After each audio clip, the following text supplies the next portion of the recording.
Good afternoon, children. Afternoon, ma'am. The site of photosynthesis and the different pigments involved in photosynthesis. You know that the site of photosynthesis is? Can anybody tell me the site of photosynthesis? Vidor, what is the site of photosynthesis?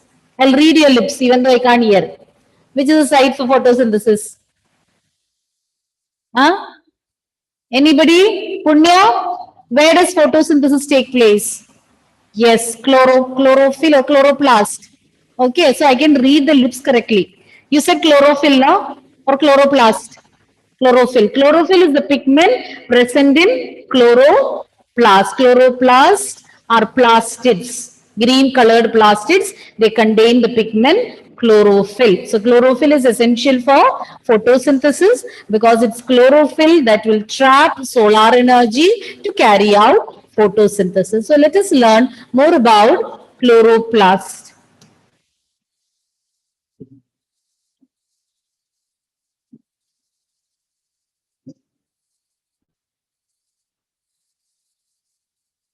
Site of photosynthesis is chloroplast.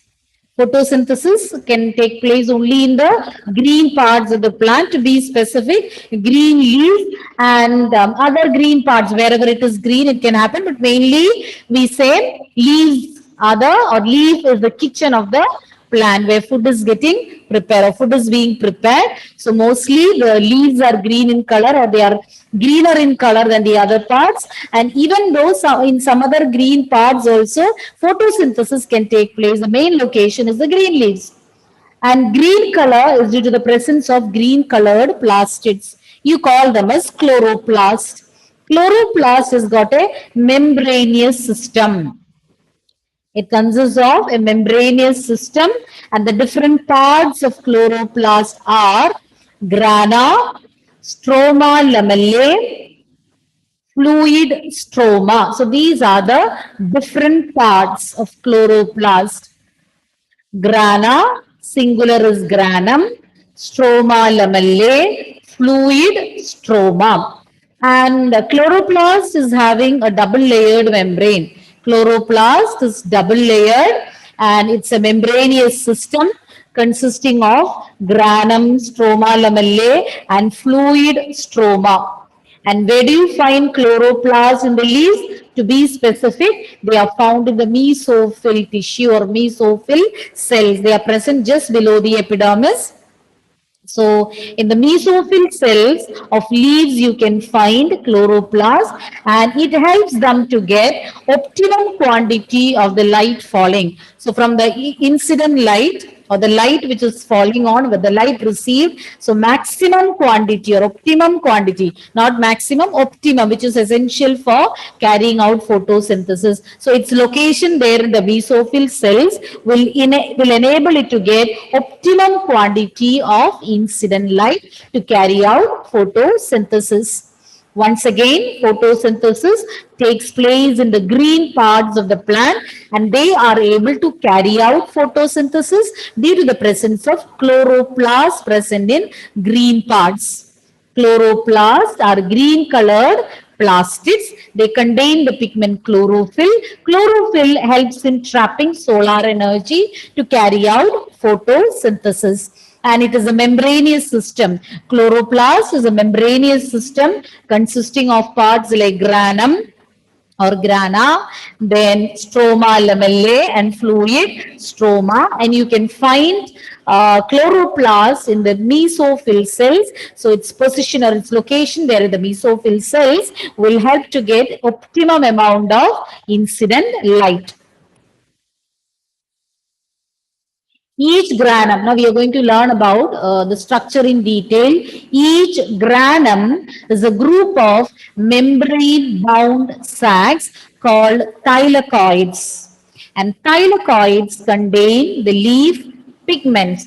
See here you can see so many structures arranged one after the other like a pile of coins. Okay, each one you call it as thylakoid. So each such structure is known as thylakoid, and several such thylakoids when stacked together one above the other, you call it as granum. Have you understood? So each one, so here you can find each one is known as a thylakoid, and the entire stack, that pile of thylakoids, you call it as granum. So you here you can see four grana. Each grana consists of several thylakoids, and it is in these thylakoids that chlorophyll, the pigment, is present. The membranous system will help in trapping light energy. So it is with the help of this membrane system that light energy is being trapped, and using the light energy, ATP and NADPH. ATP, you know, adenosine triphosphate. Then another molecule, NADPH, nicotinamide, adenine, dinucleotide, phosphate hydrogen.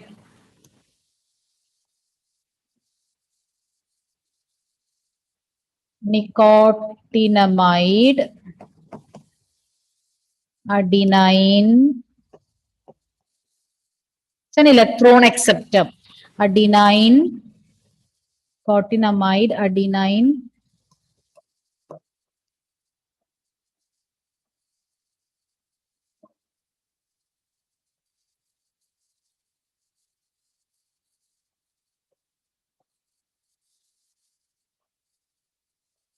Okay. So that is known as a light reaction. So we'll come back to light reaction once again. So before that, I'll tell you the remaining part. So chloroplast consists of a double membrane, or it is a double membrane structure, inner membrane and outer membrane, and then you can see so many membrane bound structures known as thylakoids. A stack of thylakoids, you call it as granum, and the thylakoids of different granum, the thylakoids of different grana are connected by means of certain structures. You call it as stroma lamellae. Stroma lamellae interconnects the thylakoids of different grana.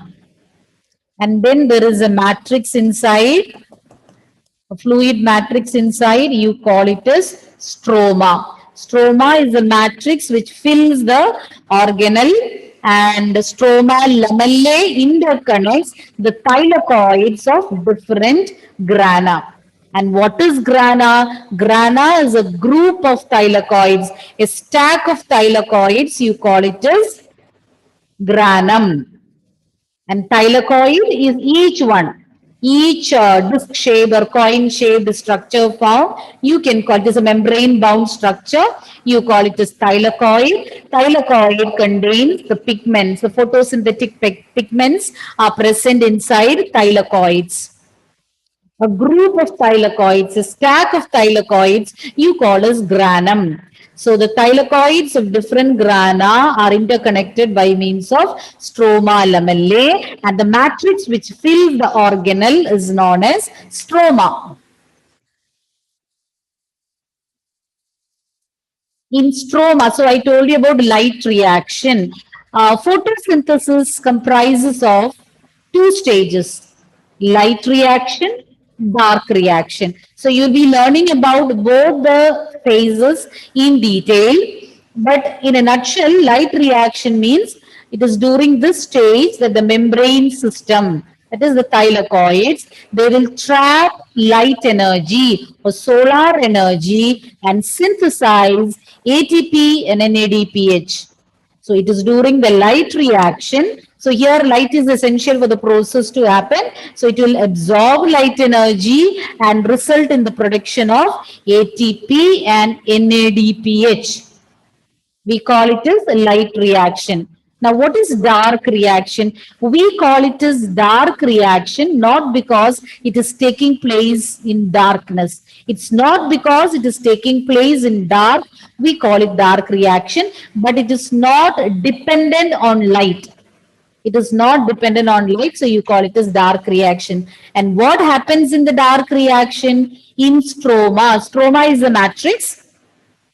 As a result of the action of different enzymes, carbon dioxide present in the plant, or it will incorporate carbon dioxide into the plant cells for synthesizing carbohydrate or sugar, which can be later stored as starch. So during light reaction, what is happening? Light energy is getting absorbed, and what are being synthesized? ATP and NADPH. Whereas in dark reaction, as a result of the action of different enzymes, carbon dioxide will be incorporated into the plant cells. What for? To synthesize carbohydrates, which will get stored as starch. It will be formed as glucose. Later it can be converted to starch, storage form. This is known as dark reaction. Dark reaction doesn't mean that they occur in darkness, but this particular phase of photosynthesis is not light dependent. Okay? Any doubts? I'm waiting to see shaking heads. Have you understood? Anything to be repeated? Okay, you can leave me a message. I don't know I'm not able to hear you, some technical errors, but still, if you have any doubts, you can send me a message. Now let's see the different pigments. Now cytophotosynthesis, you have understood. It takes place in chloroplast. To be specific, we learned about the different parts and the membranous system. It's where the photosynthetic reaction takes place. So we learned about two steps, two phases, light reaction and dark reaction. Details you will be learning. Now moving on to the different pigments involved in photosynthesis. Pigments are substances that have the capacity to absorb light at specific wavelength. So each pigment has got a specific wavelength at which it will be absorbing, or it will be absorbing light of a particular wavelength. So each type of pigment will be absorbing light of a particular wavelength. Chromatography shows the following leaf pigments. So here, after carrying out a technique known as chromatography, paper chromatography, in higher classes, if you are going for any higher studies in biology, you will be learning all these experiments, chromatography and all you'll be doing. And when you carry out paper chromatography, you can find the different pigments getting separated. You can see a set of pigments, chlorophyll A, chlorophyll B, xanthophyll, keratin, etc. Now, what is chromatography? So, I don't know whether you have learned it in chemistry. It's a technique used for separating the components of a mixture. So, in a mixture, there'll be so many components, and we want to separate it out to find out what are the components. So, this method is used to separate the components of a mixture.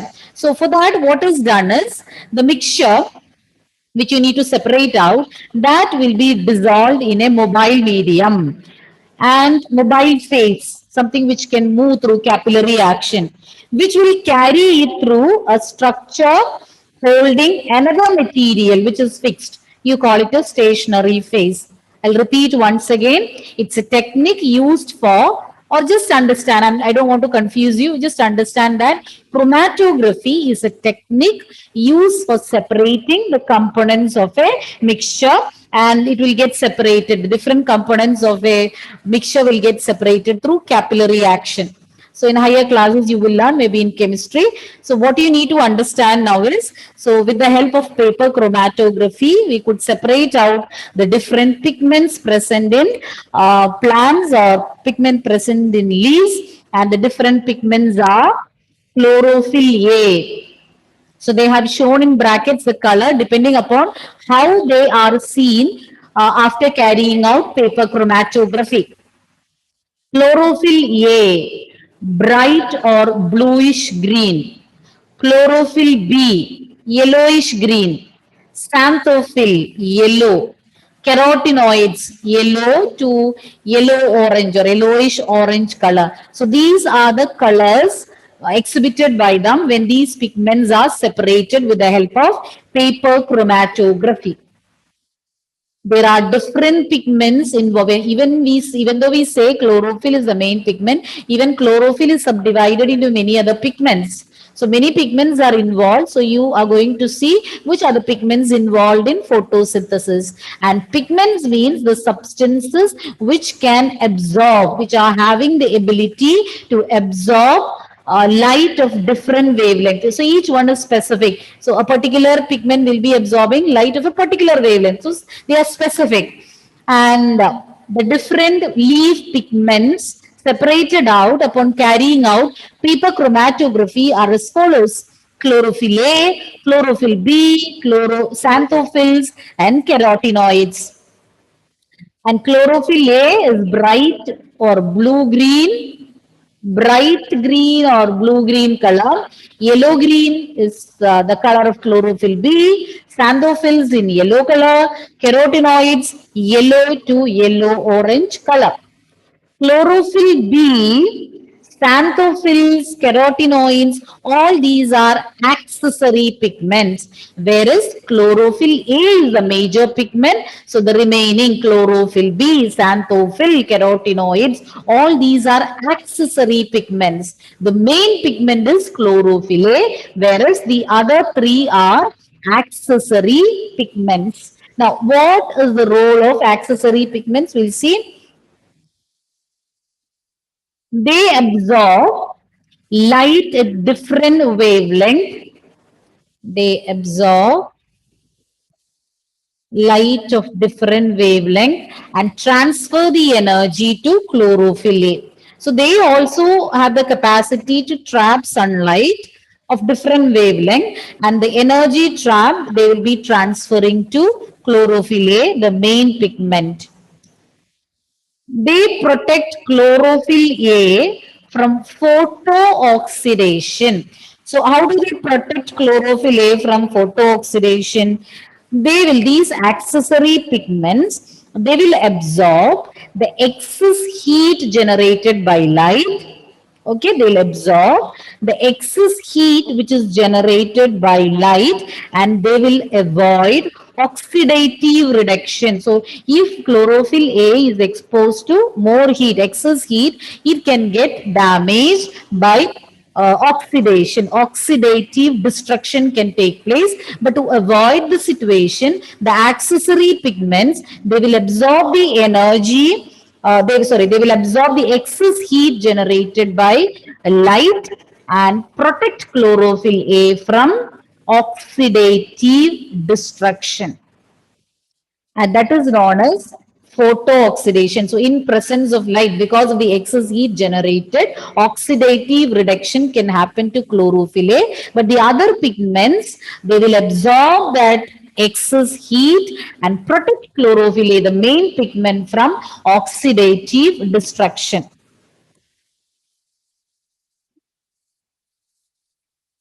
Now, last class itself, we had discussed about absorption spectrum and action spectrum. So, action spectrum, both are graphical representations. In action spectrum, at different wavelength, you will be able to see the activity, the physiological activity, like photosynthetic activity at different wavelength. Whereas absorption spectrum, so the different wavelength at which the absorption of light energy is maximum. Now see the figure.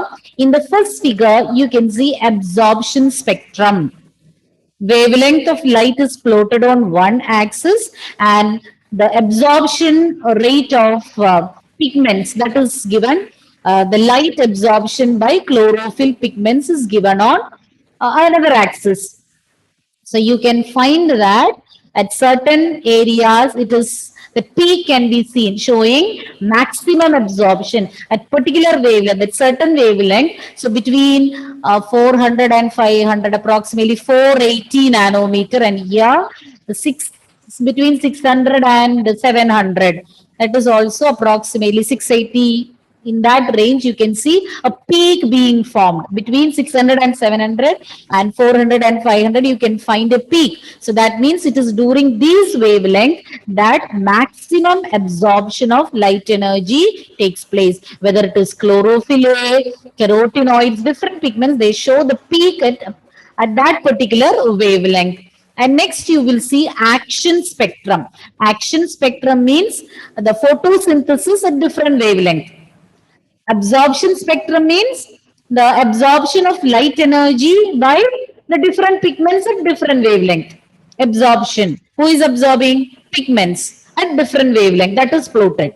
In action spectrum at different wavelength, the rate of activity, the rate of physiological activity, here photosynthesis. Here also you can find the peak is formed at more or less at the same regions. Now, if you combine both these, if you combine, see the absorption of light, absorption spectrum of chlorophyll A is given, the main pigment, and both of them are superimposed together in one graph. We have kept both action or absorption spectrum. You can find that these are matching. Similar pattern we have got. So the peak formed is more or less at the same wavelength. Absorption, maximum absorption of light and maximum rate of photosynthesis is taking place at the same wavelength.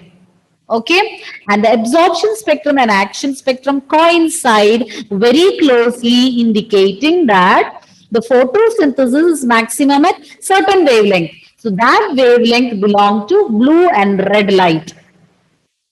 So that indicates, the first peak indicates the blue light region and red light is indicated by the second peak. So blue light, it is between 450, 500, that range, and red light is between 620 and 700, 650 to 700 or 620 to that range. Okay. So from this we understand that absorption and action spectrum coincide closely and photosynthesis will be maximum at blue and red regions or at the wavelength of blue and red light, whether it is action spectrum or absorption spectrum. The graph also indicates that chlorophyll A is the main pigment involved in photosynthesis. Is it clear? Any doubts? I'm not able to ask you questions, but don't worry. I'll be asking you questions next day. I know you don't have any worries, but I am worried so that because I'm not getting any feedback from you. So it will be repaired by today and next class we will see. Okay, come prepared. Read your daily lesson so that you can answer my review questions. Thank you, children. See you next class.